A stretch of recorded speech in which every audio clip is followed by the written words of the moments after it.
And we should be live.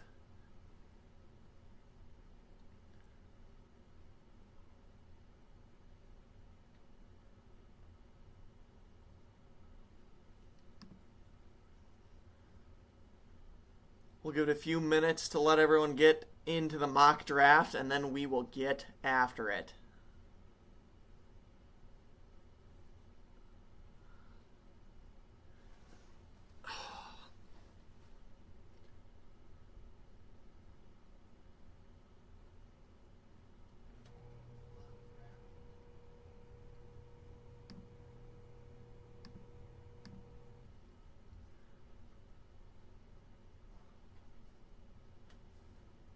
I'm going to give it until, let's give it until 9:03, and then we'll go ahead and start up the mock draft. First of all, I'm pumped for fantasy season, to say the least. We are already under 100 days away from football season, which is absolutely bonkers. And I think it's time that we start firing up some mock drafts, maybe weekly. I like the night streams. That'll be definitely something we can go to, but plan for the night, we're just going to go through the draft. We're going to talk about it. We're going to evaluate each team as we go, and then grade each team at the end. And then, of course, live Q&A as we go all throughout the draft. Feel free to ask me whatever you guys got, and we will get after it. I wanted to lay the foundation right away to start. Last year, as I did these live streams, I felt like I kind of hid a little bit of information because I didn't want to give away all my secrets, but I think I would be selling you guys short if I wasn't saying exactly what I believed, and what the heck, it's a mock draft. So there's no real reason to hide anything, and ultimately, we're all here to win our fantasy leagues. So let's jump in. Here we go.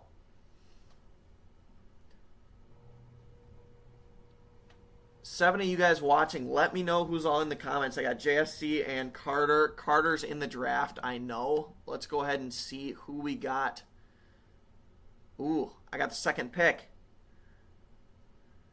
We got 30 seconds per pick. That should hopefully give me enough time to evaluate every pick and talk through a few things.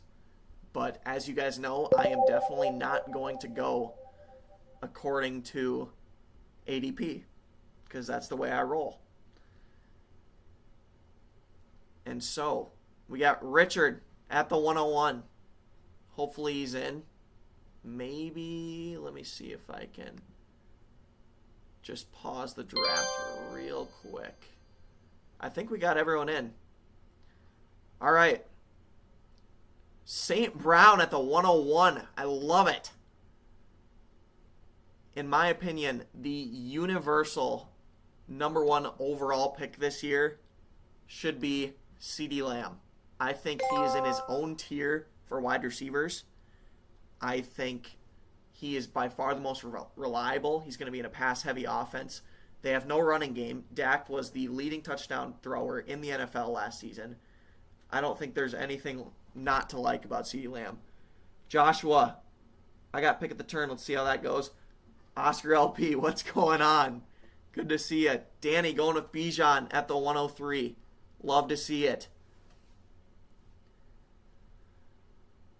Oh, this is going to be good. I am so excited for fantasy football. Christian McCaffrey at the 104. You will not see him drop much lower than 104, no matter what pick you are in. St. Brown, I'm not going to say that it isn't a little crazy to take him at the 101 because I love him, but it is a little crazy, and you won't ever see him go that early. But I'm all here for the crazy, man. I'm here for it. Drew, what's going on? Good to see you. You guys are going to hear me say this a bazillion times, but please leave a like on this video. I obviously don't work for anyone. I'm just a broke college kid, and I am here just because I enjoy it and want to help you guys enjoy fantasy football just a little bit more. So if you leave a like on this video and subscribe if you aren't already, that would be greatly appreciated. We are currently at 623 subscribers. So what the heck? Let's just get to 1K so I can pick up a few bucks for doing these streams, right? That would be greatly appreciated. Justin Jefferson at the 106, right before him is Tyreek Hill. I think Tyreek Hill is a much more reliable pick for Carter. Justin Jefferson, I am just not a fan of this year, and that's coming from a Vikings fan. I think there are so many question marks. You have no idea who's even going to be playing QB. His health has been an issue. We don't know. And I think at the 106, yes, I think he is truly the best wide receiver in the NFL, but I do not believe that it is worth a mid-first round pick. Breece Hall, love it by Eli Olsen. Jamar Chase at the 108. I would say my top three receivers this year are CD, Tyreek Hill, and Jamar Chase as of right now. And sneaking into that top three threat is going to be Chris Olave as a sleeper for you guys. I know he hasn't quite broken out yet, but I think there's a lot to love about Chris Olave this year. You have the first pick in an 8-team keeper league. You're keeping Bijan and you're keeping Jamar, and you'll be taking Bijan with your first pick. Hope Marvin Harrison Jr. falls to you. I hope so too. It's always hard to talk about those things without being able to see who everyone's keepers are. But, I mean, Marvin Harrison Jr. is going so early, which is just crazy. Just subbed. Love it, Oscar. Amon-Ra at the 1 is horrible. You know, it's a little bold, to say the least. Definitely not as bold, or definitely way more bold than Bijan at 3 over CMC. I think an argument could be made there, and I don't think CMC is going to replicate what he had the last few seasons. You will pretty much universally see CMC go at the 101 or 102, depending on whether guys want CD or CMC. But I think Amon-Ra at the 101 is a bit crazy, Richard, but I'm here for it. And it's a mock draft, so what the heck. Who are your favorite fantasy football QBs this year? I like Mahomes and Stroud. My two, which I'm going to get to hopefully in this live stream, but I'm sure you guys will snipe me, is going to be CJ Stroud. I think is going to break inside the top 3, and I think Jordan Love is a huge sleeper to go inside the top 5 this year. So those are definitely the two guys that I'm targeting. You know I won't ever go for a top QB in the top 3 rounds. I think it's a waste, and I think there's so much value later on with those guys that I just stated.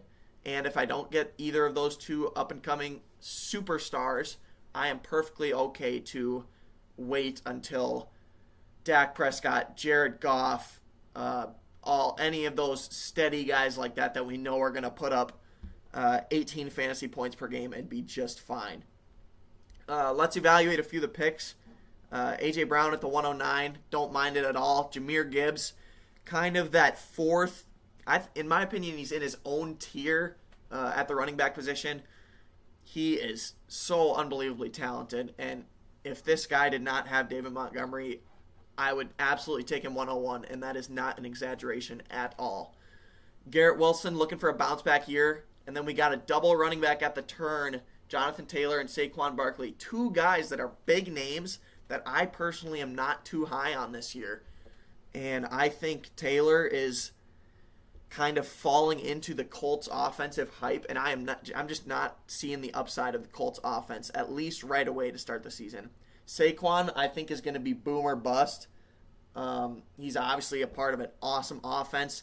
It's by far the best situation he's been in from a football standpoint, but I do not necessarily agree that it is the best fantasy standpoint.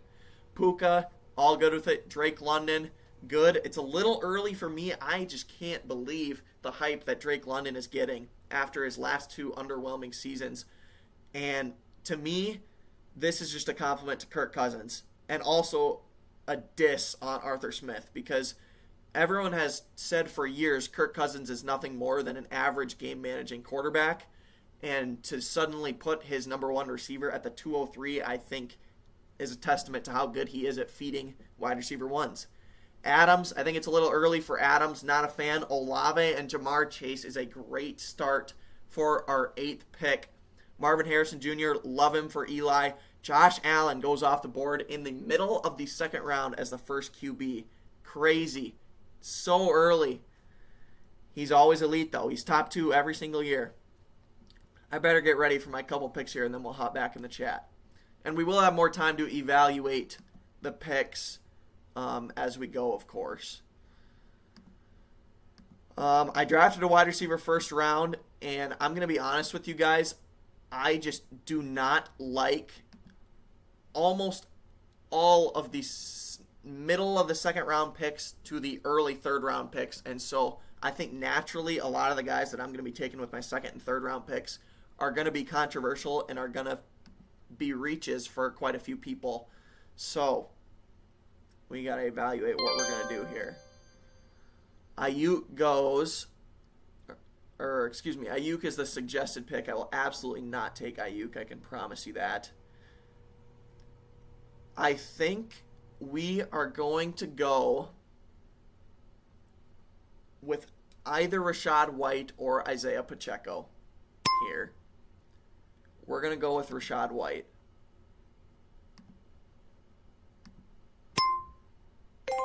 I think Rachaad White is someone who broke out last year for the right reasons, and it's because he was such a beneficiary of Baker Mayfield checking the ball down, and I don't see that coming to an end this year.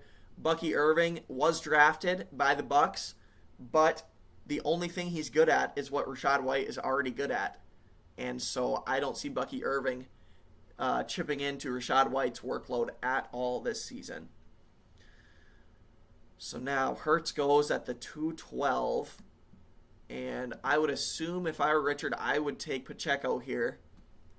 And if he doesn't, I probably will.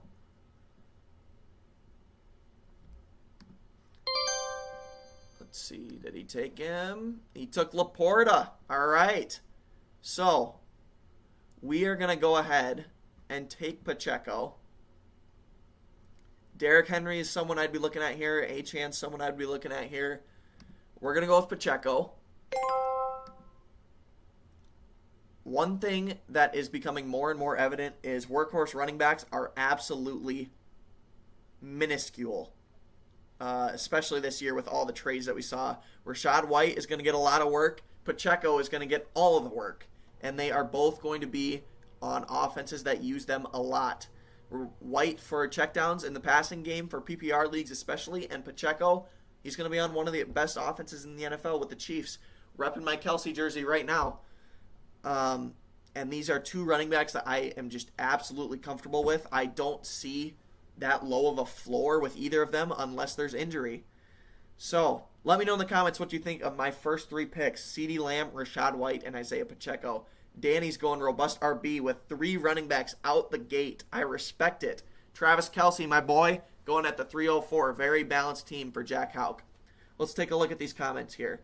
I think Olave is too expensive, but there's a chance. I just know that Carr likes to throw deep because he's incapable of making passes in the slot. Carr is a very pass-heavy quarterback, and the Saints are a very pass-heavy offense, and they don't have a good running back, a good running running back, I should say. And that, in my opinion, is something that provides a lot of upside for Olave. I got Bijan as my 1 overall. I love it. Hey, you still owe me $100. Oscar, I owe you $200. I'm going to be completely honest. We got the haircut and we got the ring pop and the sandbox. 100 each of those. 5th grade Gage bet Oscar $100 for both of those things. One day, when I make it famous being a fantasy football content creator, I'll have all the money in the world to pay you for my 5th grade bets.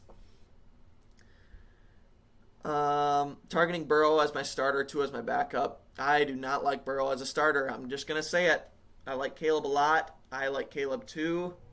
Jahmyr Gibbs is going to get even more work this year. Top 5 upside, 100%. I think he's top 5 without getting more work. Definitely someone to target end of the 1st, early 2nd. Bijan will be a top 3 RB at the end of the season. He is currently my RB1 right now. We will see if it stays that way. Pacheco is going to be a beast this year. Absolutely he is. I'd go Derrick Henry, Olave, Neighbors. Derrick Henry. I mean, I like all those guys. Neighbors is someone I absolutely love. He just went at the 403. I think he has huge upside. He's the only guy on that offense this year for sure. I think that's fair, like the White pick. I like it too. It seems a little crazy to be taking Rachaad White in the second round, but that's kind of the point we've gotten to. Running backs are extremely scarce, and there are no guarantees at the running back position anymore.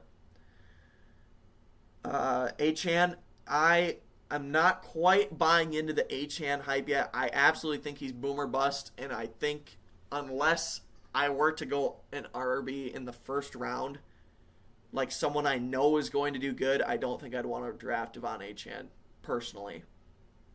Evans is a safe pick. I don't think Evans is a safe pick, Sean. He is a guy I was all over last year who was going in the 7th round, and he caught, so many touchdowns. He got less targets. From a target standpoint, he was the wide receiver 2 for the Bucs. And I think Godwin's going to have a big bounce back year this year, and I think the touchdowns will probably come down for Evans.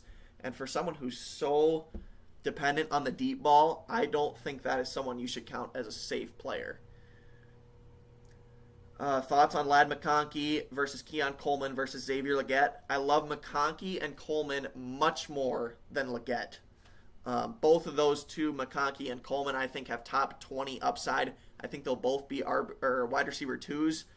From a fantasy standpoint, top 24 at the wide receiver position. Let's lock in here for my pick. What are we looking at? We got Trey McBride going off. We got Stroud going right before me. All right. We got Kupp, Diggs. All right, let's take a look here at what we're working with. Diggs is my suggested pick. I am going to do something that people might see as a little bit crazy, but we are going to go ahead and take... I debate with Diggs, but I think I am going to go with Zay Flowers. And I know that is a risky pick. Diggs, I am not a fan of the Texans' wide receiver situation at all. I think Flowers is going to be an alpha. We see second-year wide receivers step up year after year. I already have my top wide receiver in fantasy football anchored as my wide receiver 1 in CeeDee Lamb. So I'm going to shoot for an upside pick with Zay Flowers. Zamir White's a guy that I love. I think the 4th round is definitely too early. And I also think as your first running back, it is a bit too early. See, Tank Dell. Okay. So, at this point, with Diggs still on the table as my wide receiver 3 now, it is someone that I am willing to take. Compared to people who are waiting on wide receivers and then taking Diggs as their wide receiver 1. I want you guys to just take a look at how crazy this is. At the 406, we got Nico Collins coming off as the first Texans receiver, which is bonkers.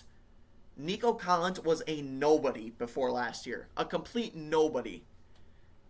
Then, at the 501, we have Tank Dell going. I was the only one who even knew Tank Dell existed for the most part. And I knew he had top 24 upside last year. And now, when they add one of the best receivers in the NFL, in Stephon Diggs, Tank Dell shoots up to the 5th round. It is crazy. Crazy, you guys. And this is something, it's a little crazy that Diggs goes off as the 3rd Texans receiver, but you're going to see all 3 of these Texans receivers go off before the 5th round. It's wild, you guys. It's wild.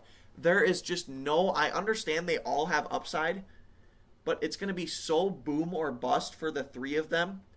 There is no possible way that CJ Stroud can support all 3 of these guys as top 5th round draft picks. There's no way they all finish with 5th round upside. There's no way. There's no way. And if you see these situations where all of these receivers on one team are going off so early, don't pick the receivers. I know that sounds a bit hypocritical because I just took Diggs, but I think the 5th round for a guy who was going end of the 1st round last year and who, in my opinion, is a top talent in the NFL at the wide receiver position, 5th round is very justified. Anyways, take the quarterbacks of these wide receiver committees. CJ Stroud, Jordan Love. We don't know who the Packers wide receiver 1 is. CJ Stroud. I just said that. CJ Stroud, Jordan Love, Caleb Williams with the Bears. Don't take a Bears receiver. All of them, let's see, where are the Bears receivers going? Probably really early. We got DJ Moore. Keenan Allen is going to be right around here, and then Malik Neighbors is going to be right around the 6th round, I'm sure. We don't know who's going to be the one there. There's no reason to take them that early. By no means should you take them that early.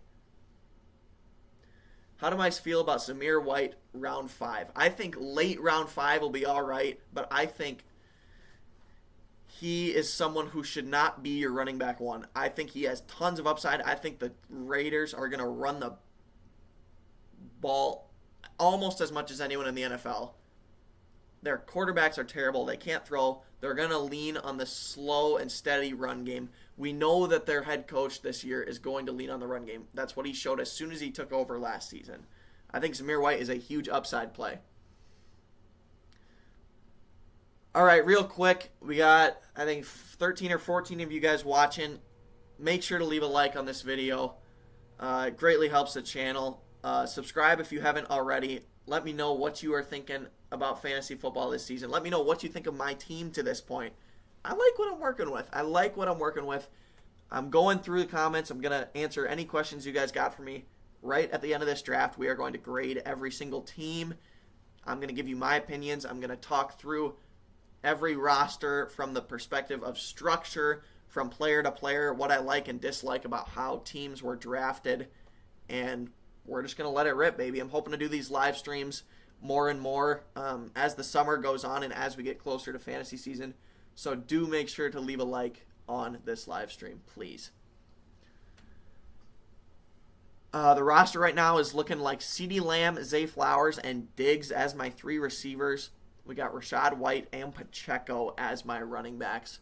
So we've seen a few QBs trickle off the board. We've seen a few tight ends trickle off the board. Tajay Spears just went at the 601. That is a running back that I love for this year, along with Joe Mixon at the 506. Both of those guys are late round running backs that I am going to be targeting this season if I don't go running back in the 2nd and 3rd round. Dalton Kincaid just got taken. I was just going to bring him up. Dalton Kincaid is my tight end 1 overall this season. I think he is going to have a massive year.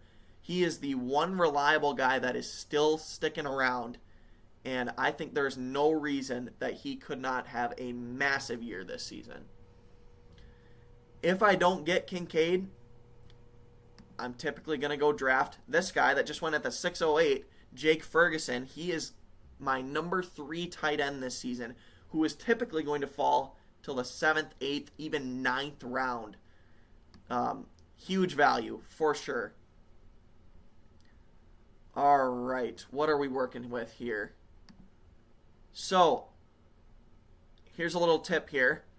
I see Jalen Hurts got taken by Richard in the 2nd round, so there is 0 reason for me to go ahead and take Jordan Love in the 6th round when I can take him right away again in the 7th round.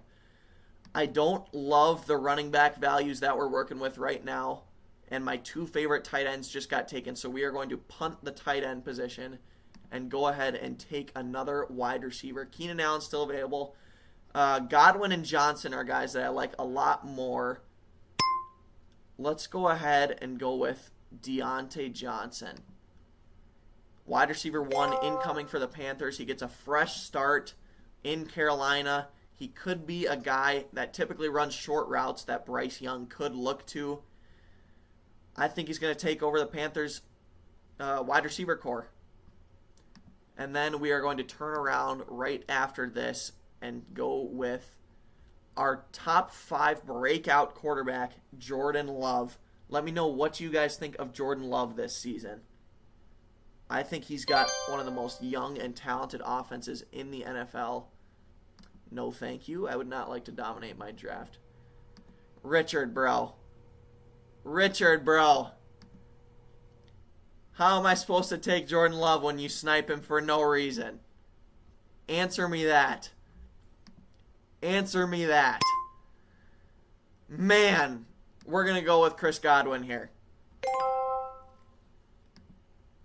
I am loading up on the wide receivers, to say the least.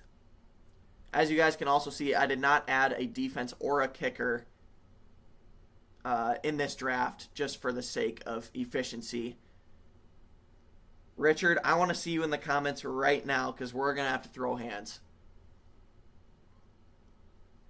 Also, if this were a real draft, there is zero reason, in my opinion, that he would have taken Jordan Love. So we can almost imagine that I have Jordan Love on my team when evaluating this roster. But I don't. And so we're just going to have to keep cruising. Looking through the comments here, we got some catching up to do. Trey McBride. I don't love McBride. Not a believer.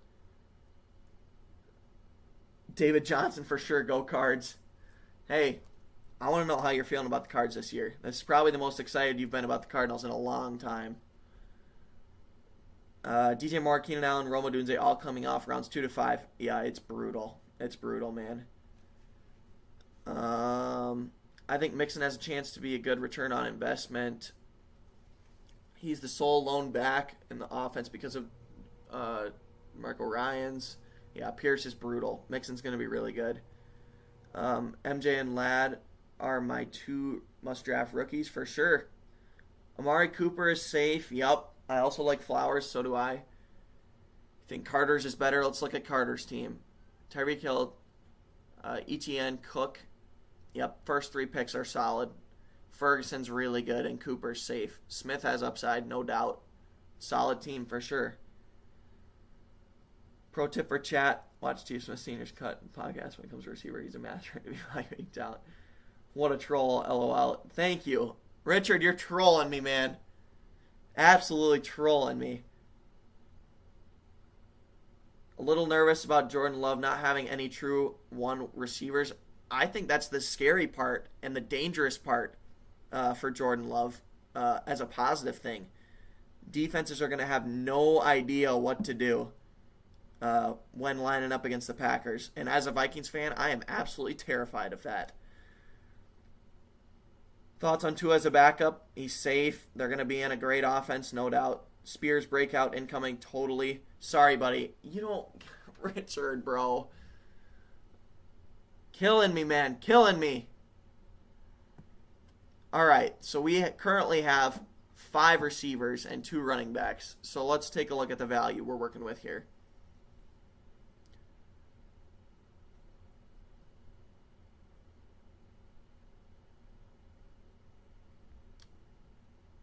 We're definitely going to chill out on the receivers, for sure.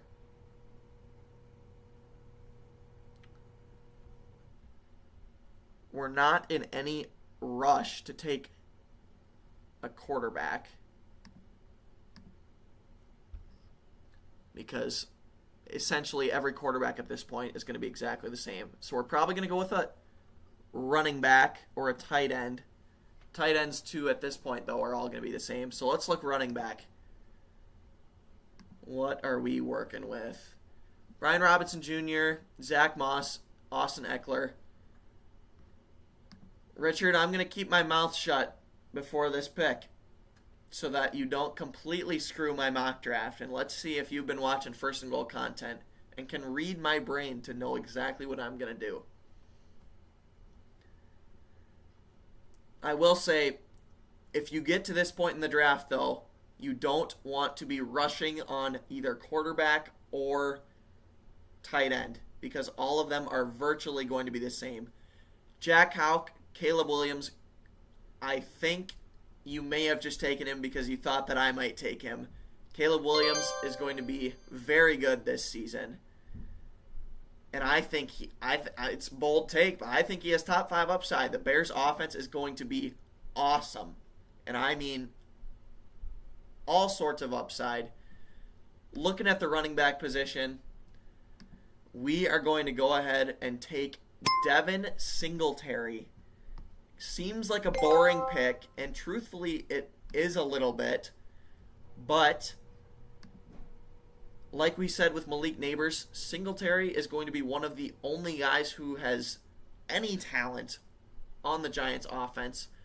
I think they are going to be very boring. I think they're going to try to run the ball a lot.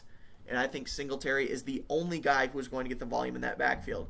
So he is definitely a sleeper player for the 8th round, very end of the decent running back tiers, in my opinion. Singletary is a workhorse running back going off in the 8th round. Let me know what you guys think of Singletary. Newest Giant, Devin Singletary. That's right. There we go. Zach Moss in Cincinnati, though, I just think Chase Brown is just a better football player. Cortland Sutton is a great pick. Great pick, Richard. Running backs, let's take a look real quick. You already know what we're going to do. Zach Moss potentially, but let's stir the pot, baby. Let's stir the pot. Zeke time. Cowboys, year after year, elite offense. Despite throwing the ball nearly every single play, Pollard is gone. Rico Dowdle is the next running back. Why could Zeke not have 8 to 10 to 12 touchdowns this year? Explain that to me. Cowboys are going to put up 30 points a game. They're not all going to go to CeeDee Lamb, and if they do, look who my second overall pick is. Yeah, baby. Zeke is going to score touchdowns. He may not get a lot of rushing yards.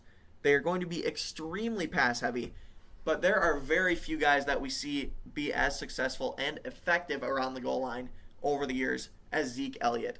I love it. I absolutely love him. In the 9th round, he absolutely could be a running back 2, top 24 upside. So, Carter, you're preaching to the choir, my man. Two QBs before round 7 is crazy. Pro tip for you guys. If you take an elite quarterback, you are essentially sacrificing a massive chunk of upside for other positions and committing to the quarterback position, correct? You're committing to the quarterback position. So if you commit to the quarterback position, you need to fully commit to it. You can't go halfway. That means if you commit an early round draft pick to the quarterback position, you need to default to your other positions. Taking another quarterback that is essentially never going to play on your roster other than the bye week is just killer to your team. You are completely nerfing your upside. I mean, just think about it. You're essentially wasting a top 5th round pick, a 6th round pick, a 7th round pick on a guy that you are never wanting to play in your lineup. Let's look at Richard, for example. He's taken Jalen Hurts in the 2nd round. He fully expects Hurts to be a top 2 quarterback. He is banking his team on Hurts to be a top 2 quarterback, and then he takes Love in the 6th round. So maybe he doesn't want Hurts to be a top 2 quarterback, but then he wasted a 2nd round pick on him. You have to commit 100% to your quarterback if you take an elite quarterback early. Let's take a look through here. Newest Giant, Devin Singletary, my guy. Yep. Zach Moss in Cincinnati. Thoughts? I think it's going to be a 50-50 split. I think Chase Brown is better in the receiving aspect of the game. I think Zach Moss is a better runner. And I think the tiebreaker for me is, number 1, Chase Brown has already been there. And number 2, the Bengals are just going to be looking to throw more than they're going to be looking to run. We know what Joe Burrow wants to do. And he is going to be looking to check the ball down like he did to Mixon for years. And I think that gives Chase Brown the breaker over Zach Moss. But I don't think he's a bad option in the 10th round where he literally just went off. By no means is he a bad option. I think the Giants will pass more than you think. Tyrone Tracy. Yeah, I mean, it's tough to know. I don't think they're going to be anything better than a bottom 5 offense in the NFL. 2 QBs before round 7 is crazy. Absolutely it is. I think DJ Moore will be the least fantasy relevant from the Bears this year. Yes, and here's why. I got a pick coming up here. Let's just take a look quick and then remind me to get to DJ Moore. Oh, there's Chase Brown staring me right in the face.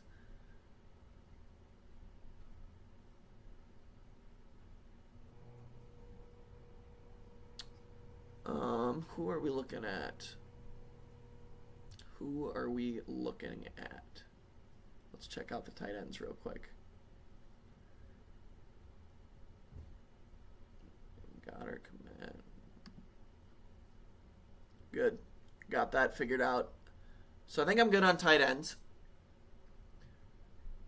I'll be just fine with the tight end no matter where that comes down to.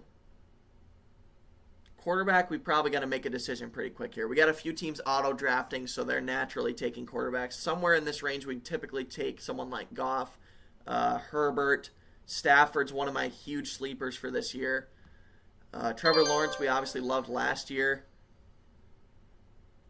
Let's go ahead. We are going to just solidify our skill positions completely, and we are going to take the guy I was just talking about in Chase Brown. And then we are going to look right back to the quarterback position. Jerome Ford, another great option. Him and Chase Brown are going to be very close to each other in fantasy output. Two very good double-digit round options at the running back position. All right, Adonai Mitchell was just taken. We are going to go ahead and take... Who are we thinking for quarterbacks? I mean, I think the last guy with massive upside, as much as I don't love him as much as everyone else, we're going to go with Daniels. Not because I think the Commanders are going to be a great offense, not because I think he has a great arm, but because he is the last of all of the elite rushing quarterbacks that have that rushing upside. And if it pans out, I mean, we have seen time and time again what rushing quarterbacks can do. And I waited this long on quarterback, so I am absolutely going to shoot for upside. If I were to play it safe, I would have taken someone like Tua or Herbert or Stafford or Goff or Purdy, any of those guys. They're all safe. There's nothing wrong with going with the safe guys there, but, I mean, all those guys I just listed are essentially the same. Lawrence, safe, fairly boring. Daniels is the only really exciting one left in my eyes. Typically in my drafts, what I would be looking to do, and something that I'm potentially going to do coming back, is stack my receivers with my quarterback. Obviously, Dak would have been a good one to lean on had he not gone in the 5th round. Quarterbacks are just flying off the board. Dak will never go in the 5th round in your leagues. Jordan Love will never. I mean, I'd have Jordan Love on my team, of course, if Richard hadn't sniped him, which we'll take into consideration at the end. But all the time in mock drafts, quarterbacks usually fly off the board a little bit early. But yes, looking to stack quarterbacks with your receivers is definitely something you want to keep in mind when drafting, especially when you wait a really long time and don't just shoot for one of those elite guys right away. Someone I'm looking at coming back is going to be Baker Mayfield to target with Chris Godwin, and then the guy who is eventually going to be my tight end in Cade Otton for my last 2 picks. Cade Otton, someone who I believe has top 10 upside for sure at the tight end position. I'm sure one of you guys will take him since I'm talking about him around early. But the Buccaneers were one of, I believe, the top 3 pass attempts and passing volume teams in the NFL last season. We know what Mike Evans does. We know what Chris Godwin does. Cade Otton is that other guy. He's the other weapon. They don't run the ball hardly at all. But I believe Cade Otton is someone who could be a great red zone target to complement Mike Evans when he gets double teamed near the end zone. A space where we have never seen Chris Godwin really thrive. And so Cade Otton, we saw it at the end of last season, could absolutely be that guy.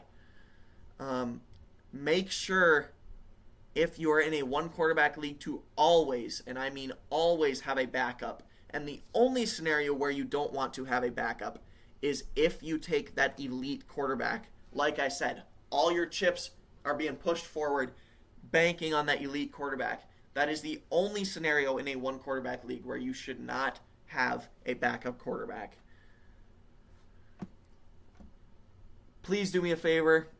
Subscribe if you haven't already. Leave a like. We're only at 6 likes on the live stream so far. We've had about 15 to 20 people watching on the live stream this whole time. If you're still here, leave a comment below. Leave a like. It will greatly help out the live stream. Try and start to get the First and Goal channel out there.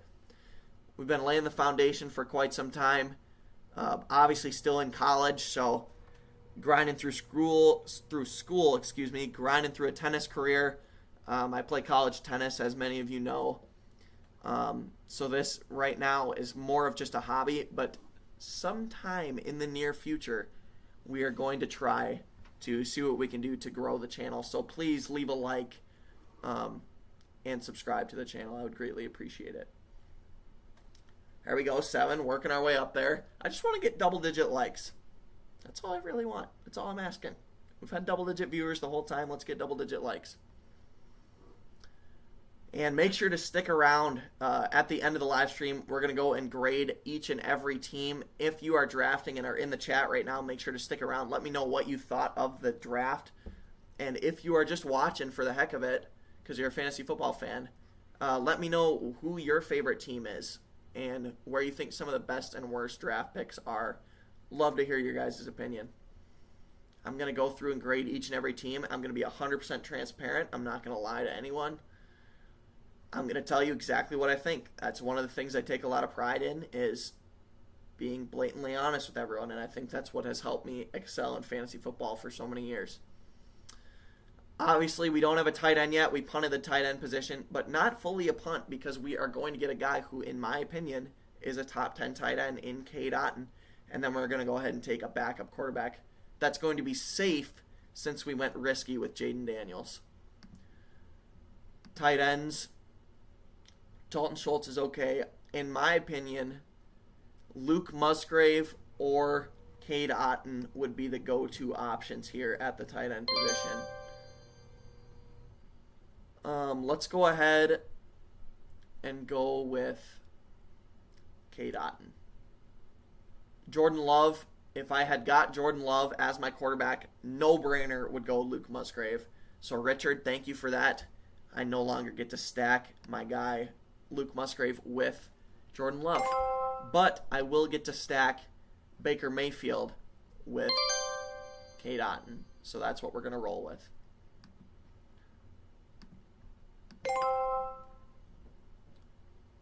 What platform do you guys like to do your fantasy drafts on? That's always a controversial question that I love to get your guys' feedback on.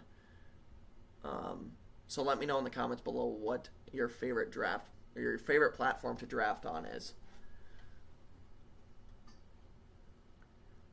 I'm going to work my way through the comments before I grade each and every team, and then I will go ahead and grade them and rank who my favorite team is and who my least favorite team is, along with let you know what I thought of my draft as a whole.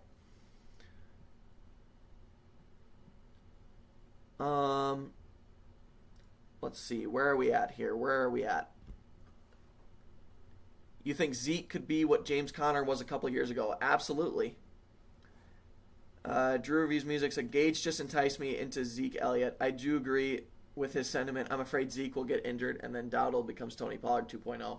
Hey, I mean, if Zeke gets injured, I just took him in the 9th round, and he's my RB4 right now. So that would not be the worst thing in the world by no means. But if I can get the running back 1 on a top 3 scoring offense in the NFL in the 9th round, I'm not even going to think twice about it.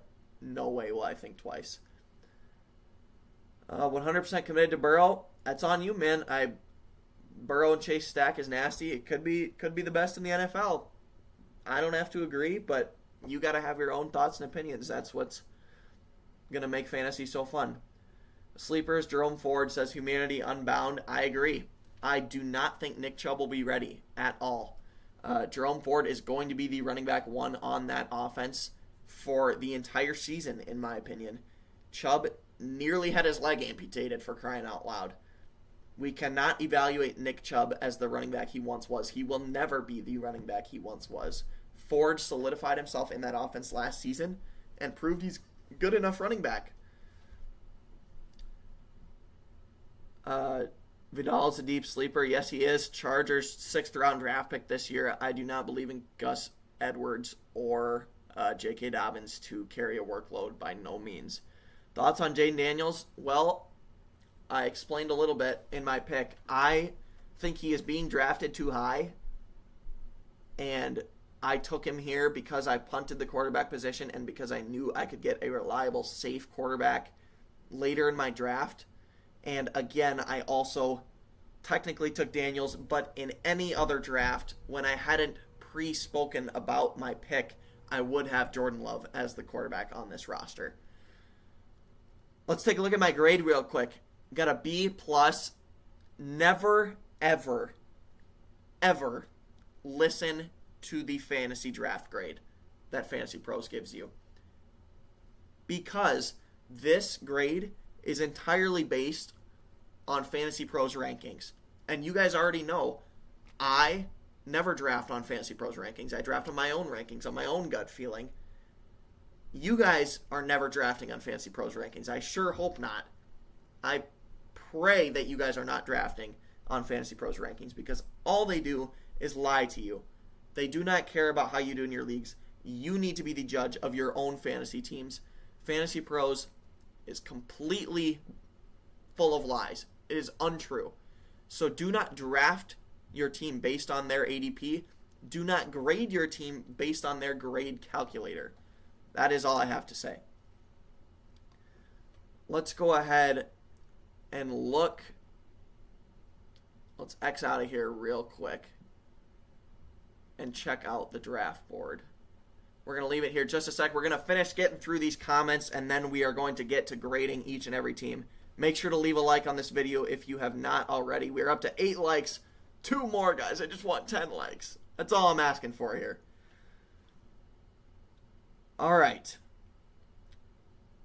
Not a fan of Jayden Daniels, but that's great value for him. Yes, that was exactly my thought process.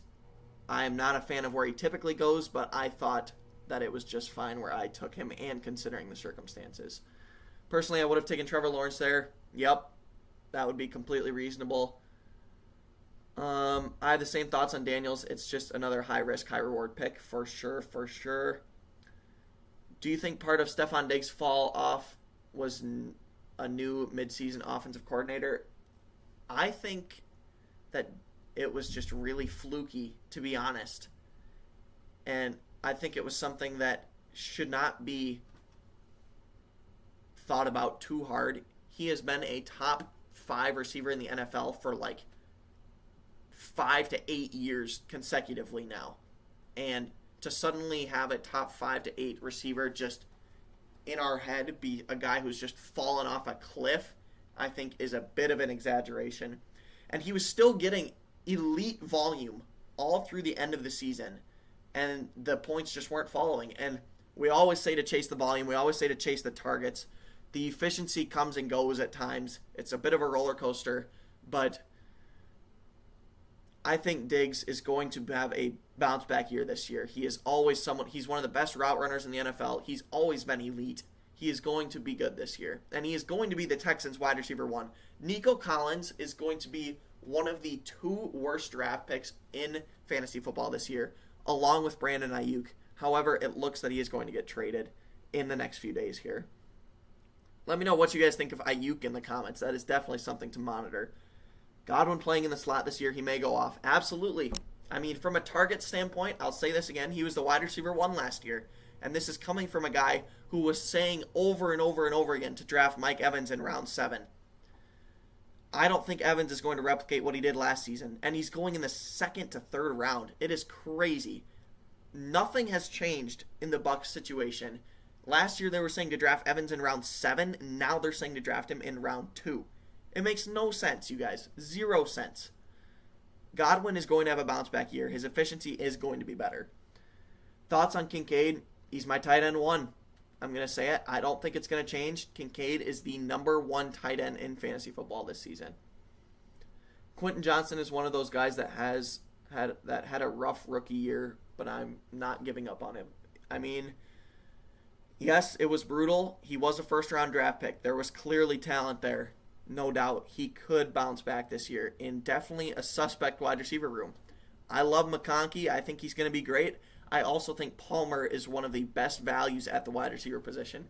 He has been nothing but great when filling in for Keenan Allen and Mike Williams over the years when they've gotten injured. I mean, he's been great. And he's still being drafted as like a wide receiver 50.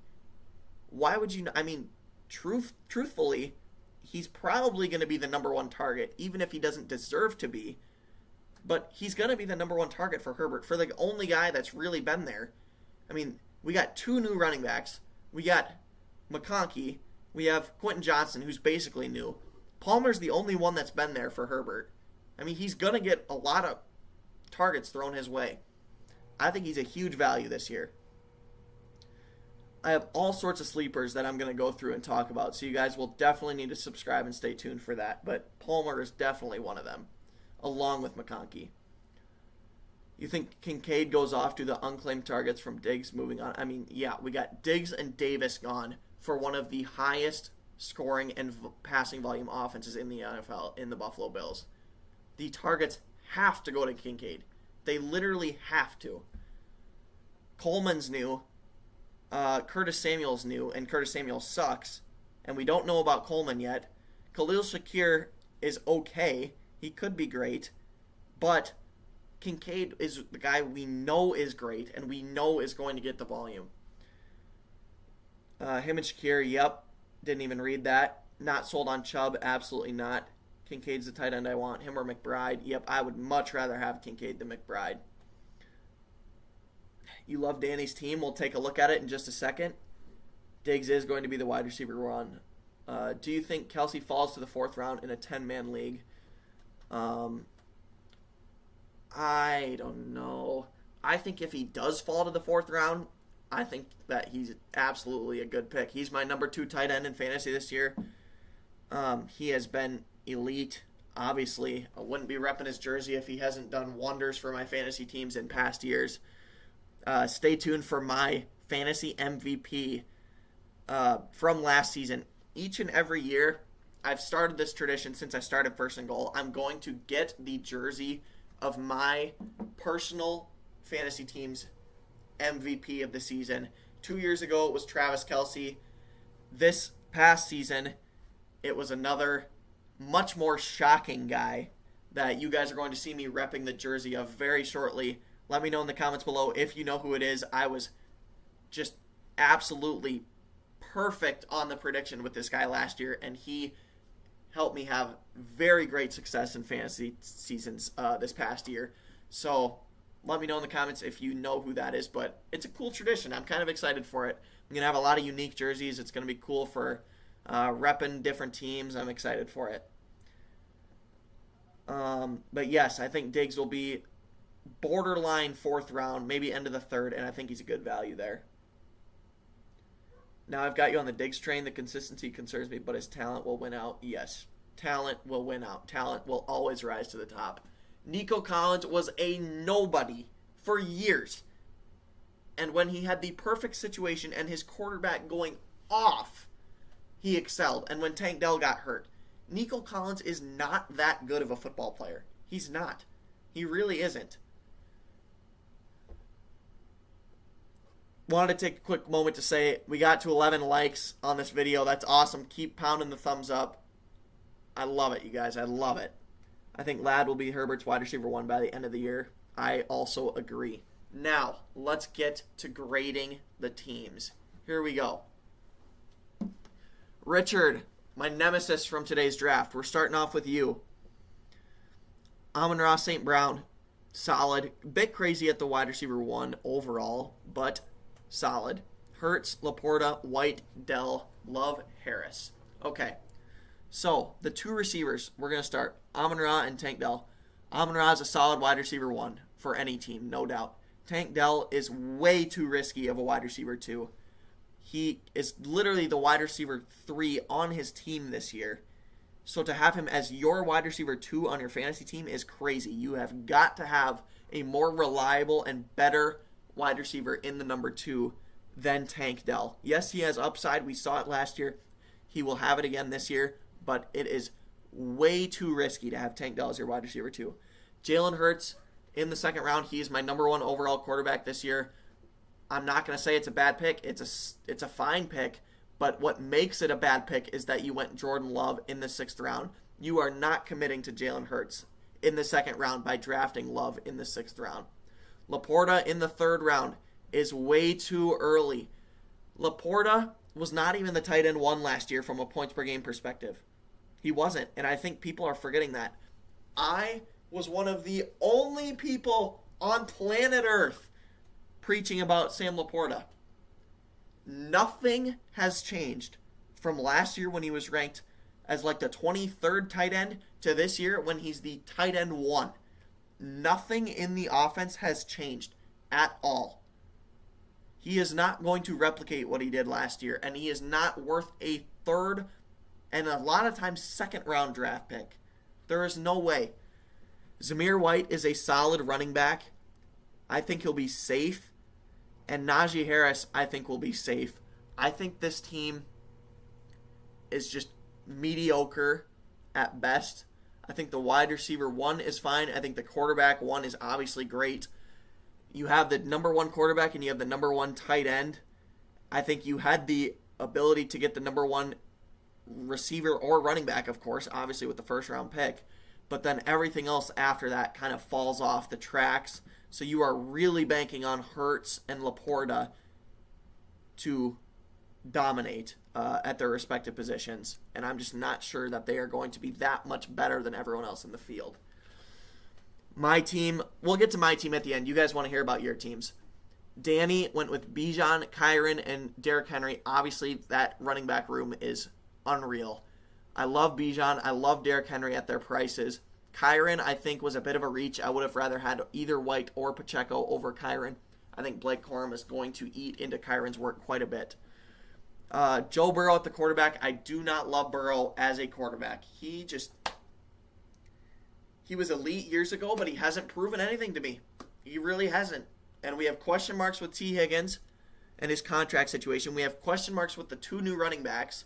We have question marks with his health. There's just too much going on for me to draft Burrow in the 5th round, especially when I don't have a Bengals receiver to pair with him. Then we have Kupp, Ridley, and McConkey as our 3 receivers. Obviously, naturally, when you get such good running backs, your receivers are not going to be as great. But I think there was better value to get than these guys. McConkey in the 7th round, I think, is a great pick. Ridley, just looking at the guys surrounding him of Watson, Johnson, and Godwin, I think any of those 3 would have been much better. They're all going to be high-volume guys, potentially wide receiver 1s from a target standpoint.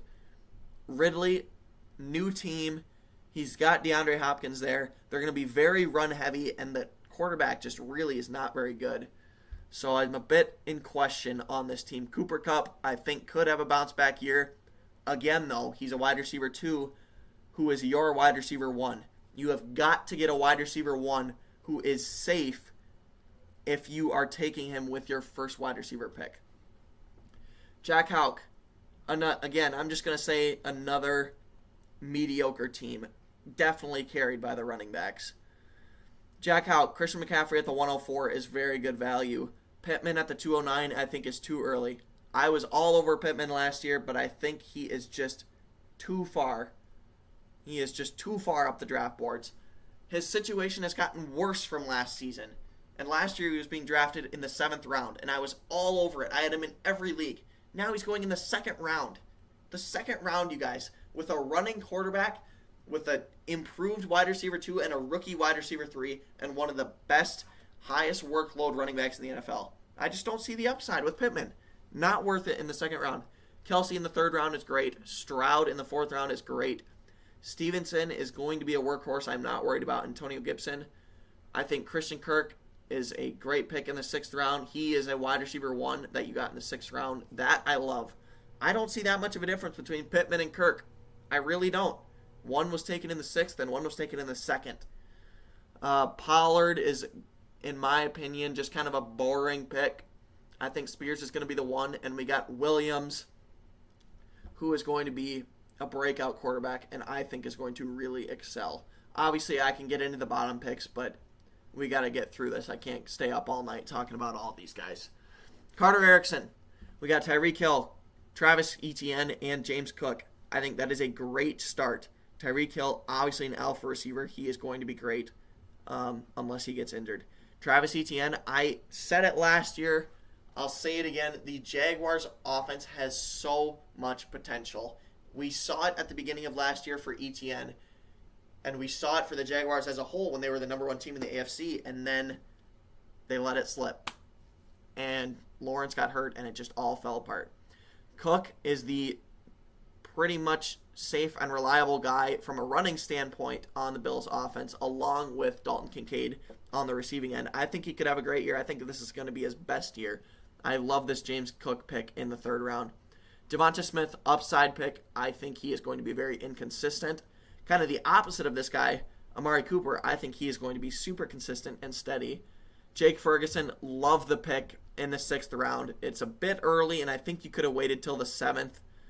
But Jake Ferguson's going to be a top 3 tight end this season. I absolutely believe it. He's going to be one of the 2 guys that I'm targeting in every single draft at the tight end position. This is probably my favorite team to this point. I think it is my favorite team to this point. Tyreek Hill, I love him. Etienne's solid. Cook is solid. Cooper is solid. Ferguson is good. Weighted and paired up. This is what I am talking about, you guys. Carter, this is what I'm talking about. He waited on tight end. He got the value at the other positions and took Tua and paired him with his number 1 receiver. This is the strategy that needs to be implemented for everyone if you do not take an elite tight end. Well done, Carter. The fantasy team. Let's talk through it. Jefferson at the 106 I think is way too early. I am not a fan of Jefferson this season. Coming from a Vikings fan. Josh Allen at the 207. He's always great. This is an example of committing to an elite quarterback. So I admire that, but I still will never take a quarterback this early. Brandon Ayuk, one of my least favorite, maybe least favorite picks that you can take this early in drafts. But the 306 is one of the latest spots that you will see him get drafted. So not nearly as terrible as usual. But how do we know that Ayuk is going to be the number 1 receiver? Tell me. And if he were the number 1 receiver, the 49ers wouldn't be looking to trade him if he were really that good. He was one of the most efficient guys in the NFL last year, but the targets were not crazy. Debo is obviously a superstar. Kittle is great. CMC is great. They just drafted Ricky Pearsall, who is going to be implemented. He's a first-round draft pick. Why am I taking Brandon Ayuk in the 3rd round? There's no way. I'm not doing it. DK Metcalf, another guy, who is an example of a wide receiver 1 who could easily be overtaken by either of the other guys in Tyler Lockett or JSN. Lockett, from a targets perspective, was the wide receiver 1 last year. He was, and he's going in the double-digit rounds. He's safe. JSN not far behind him. We haven't seen DK do what he's expected to do. I think it's too early in the 4th round to be taking a guy who may not be the one on his offense and isn't the one from a targets perspective. Joe Mixon and David Montgomery, I think these are 2 very solid running backs to take in the 5th and 6th round.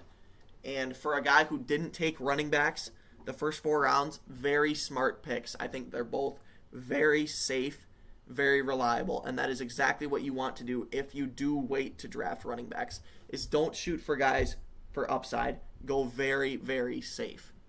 Well done. I just don't like the wide receiver core at all. I don't like drafting any of these guys. And I just think that for a guy who took 3 out of 4 receivers in the first 4 rounds, it needs to be filled with better receivers, to say the least. You just have to. And if you are able to get those solid running backs in the 5th and 6th round, there's so much potential for this team if you just get a little bit more value at the wide receiver positions. Obviously, Allen is great. Let's take a look at the tight end. George Kittle. Yep. Upside. Boomer bust. Don't mind it at the tight end position. Ryan got caught on a side quest. That's my bad. All good, man. All good. There's going to be plenty more. There are going to be plenty more. Eli Olsen. Breece Hall, love him. Marvin Harrison Jr., love him. Jacobs, okay. Nico Collins, this is a lot later than Nico has been going. And I think 4th round is a bit more respectable, but still, he's not better than Stephon Diggs. You guys cannot look me in the eye and say Nico Collins is a better football player than Stephon Diggs. You didn't even know who Nico Collins was 2 years ago. You didn't. And he wasn't scoring fantasy points. And now last year, when everything went right, when Tank Dell got hurt, when CJ Stroud had the greatest rookie quarterback season of all time, Collins became relevant. And now they add one of the best receivers in the last decade in Stephon Diggs. Do not draft Nico Collins anywhere near the 3rd round, please. Addison at the 5th round is a reach. Really, really hard reach. Swift, 2, not a fan. Hawkinson, 2. I mean, you can wait for Hawkinson. He's injured. The first 2 picks were so great. 3rd pick was solid. And then it just fell off the rails after that. Kyler Murray, I don't love at the quarterback position. I'm not a fan of this team. Breece and Marvin Harrison Jr. are going to have to carry, and asking a rookie to carry your team and asking Breece Hall to do pretty much everything, a guy who's torn his ACL in the past, is very risky. Not a fan of this team.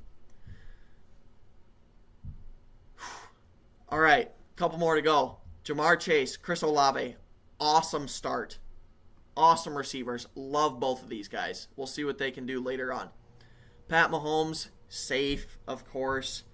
Trey McBride, a guy that everyone's talking about. I think it's too early. I don't think you can look me in the eyes and truly believe in your heart that McBride is going to be way better than Kincaid, who was taken in the 6th round, than Ferguson, who's on the highest passing volume offense in the NFL in the 6th round. And McBride might be going in the 3rd round in some of your drafts. You're not going to be able to convince me that McBride in the 4th is more valuable than Kincaid in the 6th or Andrews in the 5th. You can't convince me. Walker in the 5th round, solid, safe running back to start for a 0 RB draft strategy. McLaurin, one of my favorite mid to late round wide receivers. He is going to have a massive year. What do we see? Oh, this reminds me. Rookie quarterbacks. Let's talk about rookie quarterbacks real quick. When you are a rookie quarterback, you look for 3 things. Number 1, you look for a veteran who is reliable and has had a very good career in the NFL. For Caleb Williams, that example may be Keenan Allen. For Jaden Daniels, that example is Terry McLaurin. That is why Terry McLaurin is such a great pick. Also because there is no one near him in ability level on the Commanders' offense.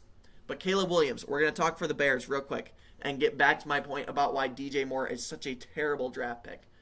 If you are a rookie quarterback, you look for a great veteran receiver, which could be Keenan Allen. You look for a rookie receiver who got drafted with you, who you're immediately going to mesh with because you're in the same situation, which would be Rome Odunze on the Bears offense. Or you look for your running back to check down to because you're scared to throw the ball downfield as a rookie. Or if you have a good pass-catching running back, which is DeAndre Swift. Those are the 3 things that rookie QBs look to for outlets on their offense.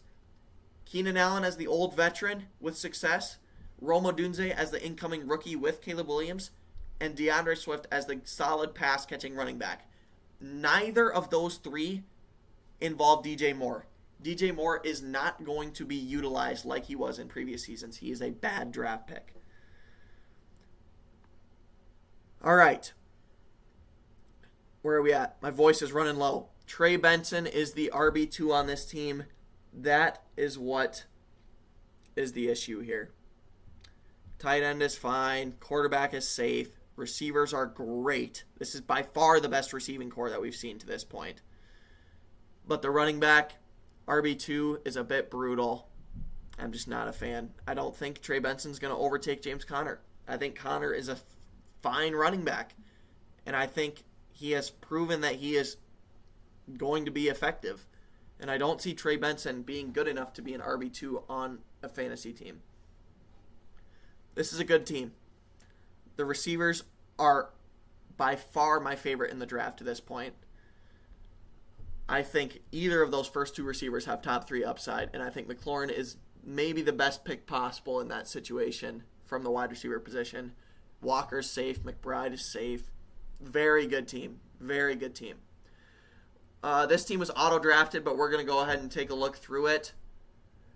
A.J. Brown, Devontae Adams, Achane, Waddle. So we're going to be looking at a Fantasy Pros team here. This is really good, and it kills me that Dalton Kincaid was taken by the Fantasy Pros auto-pick team.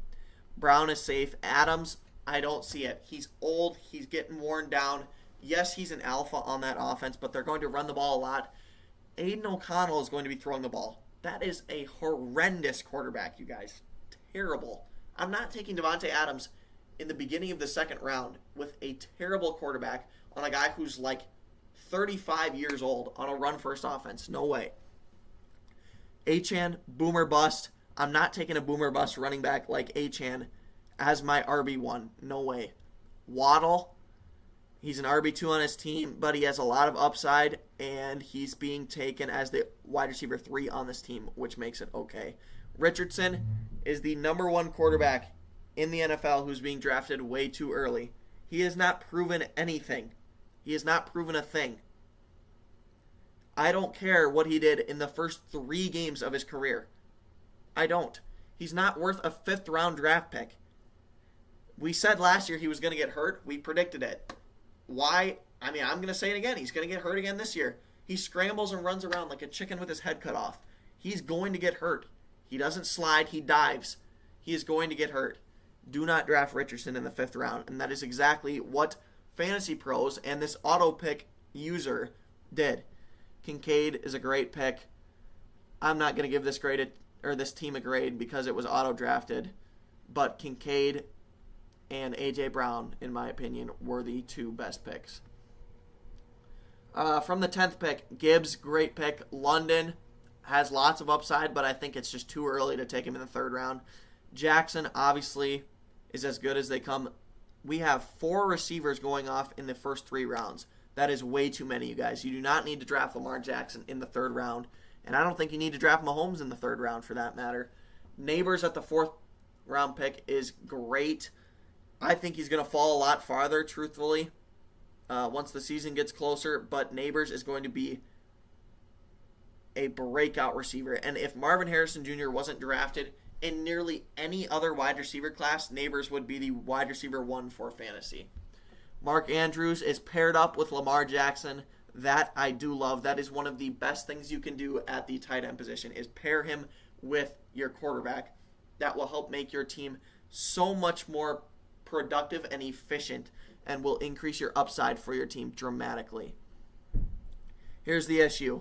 We got back-to-back rookie running backs, Jonathan Brooks and Blake Corum. One of those guys is going to have to be the RB2. I love Corum a lot more than Brooks, but not enough to be my running back 2 on my roster.